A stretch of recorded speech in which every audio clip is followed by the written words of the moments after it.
security assistance that Ukraine needed, and that the White House meeting was conditioned on Ukraine initiating this investigation, and that had been relayed to the Ukrainians. Is that an accurate state of play at this time?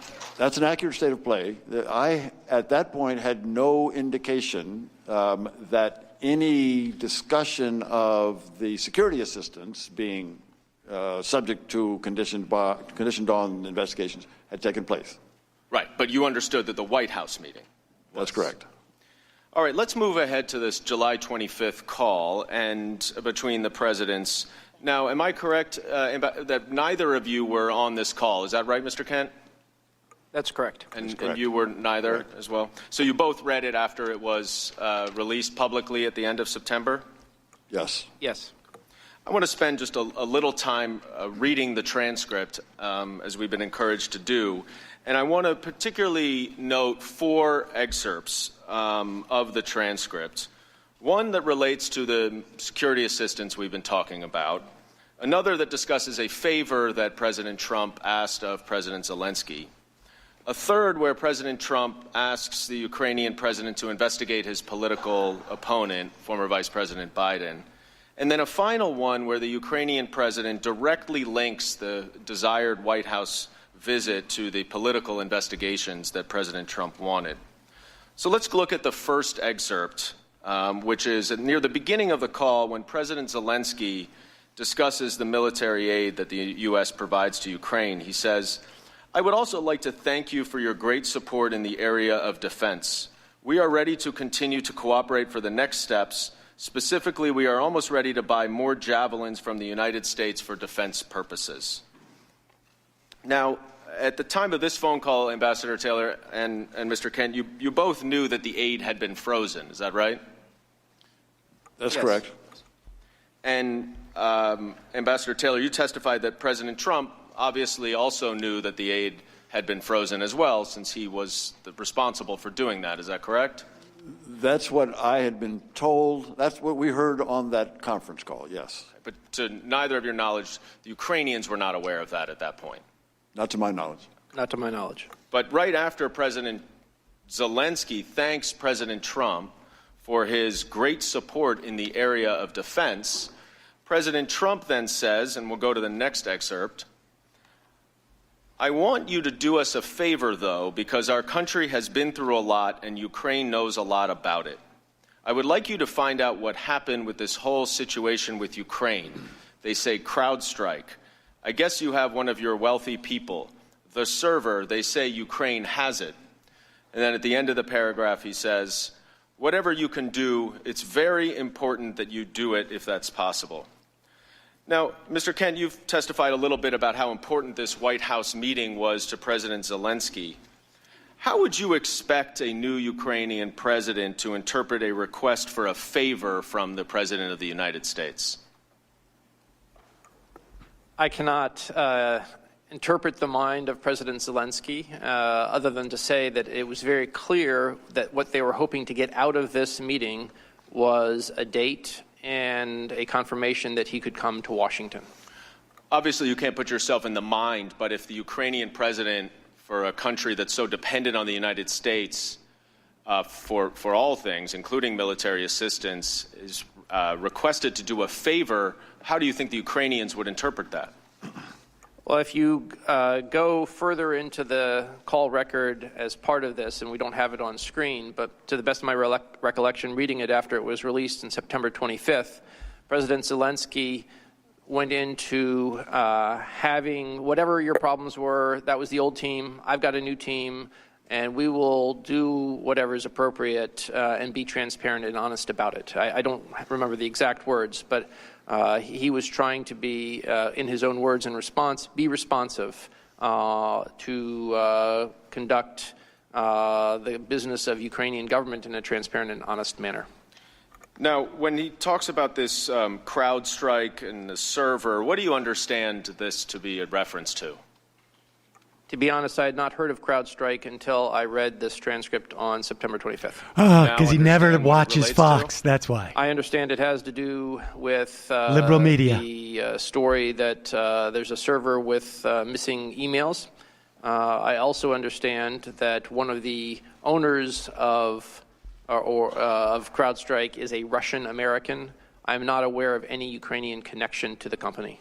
Now, are you aware that this is all part of a larger allegation that Ukraine interfered in the 2016 election? Yes, that is my understanding. And to your knowledge, is there any factual basis to support the allegation that Ukraine interfered in the 2016 election? To my knowledge, there is no factual basis, no. And Okay, fact, but who there did is basis. interfere in the 2016 election? I think it's amply clear that Russian interference was at the heart of the interference in the 2016 election cycle. Let's move to the third excerpt that I mentioned related to Vice President Biden. And it says, the other thing, there's a lot of talk about Biden's son. This is President Trump speaking. That Biden stopped the prosecution, and a lot of people want to find out about that. So whatever you can do with the Attorney General would be great. Biden went around bragging that he stopped the prosecution, so if you can look into it, it sounds horrible. Now, at the time of this call, Vice President Biden was the frontrunner for the Democratic nomination in the 2020 election. And Mr. Krent, are you familiar, as you indicate in your opening statement, about these allegations related to Vice President Biden? I am. And to your knowledge, is there any factual basis to support those allegations? None whatsoever.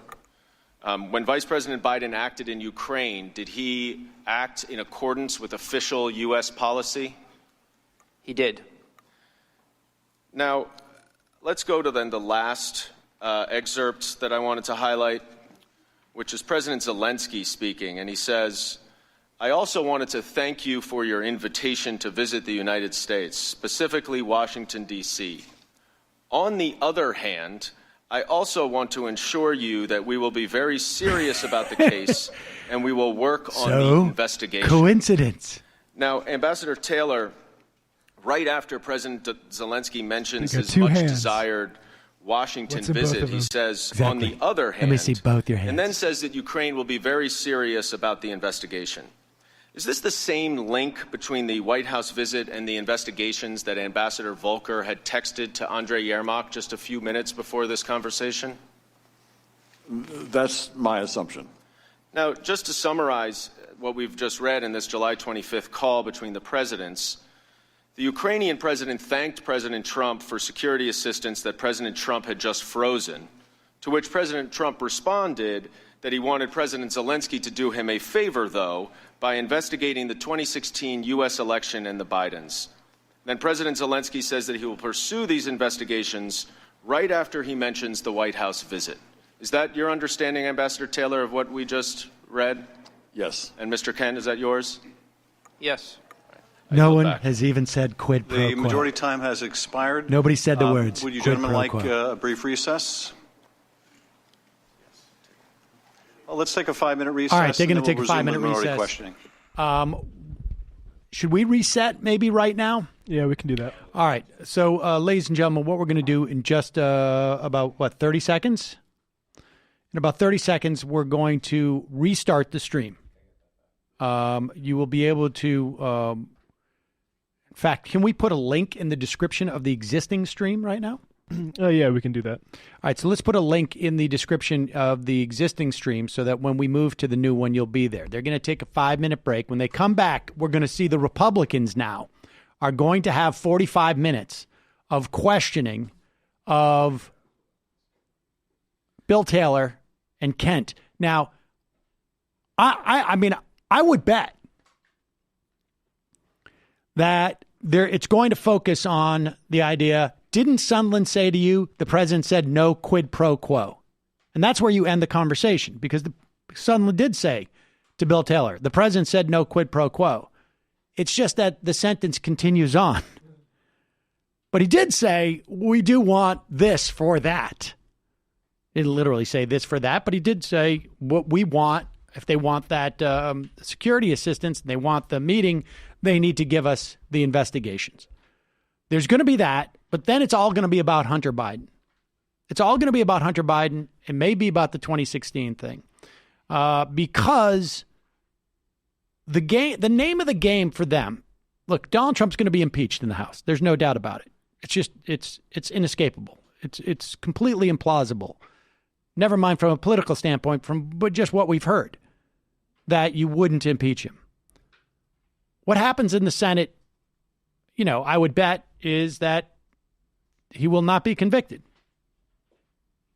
There is a very difficult decision for about 4 or 5 Republican senators to make. Maybe they've already made that decision, but it's going to get. I think it's going to get harder before we get to that vote. The name of the game for the Republicans here is to provide enough sort of noise that the signal gets lost, not for half the country, but not for the whole country, but for, about half the country. I think there is probably no one who thinks that Donald Trump is going to win the majority of votes in 2020. I think there's reason to believe that Donald Trump could win the Electoral College in 2020. And so the people that the Republicans now need to hear a distorted and low signal information is who they're going for. And so that's what we're going to hear from these folks from the Republicans. After those 45 minutes, it's possible that the thing ends. But Bill Taylor's testimony was impressive.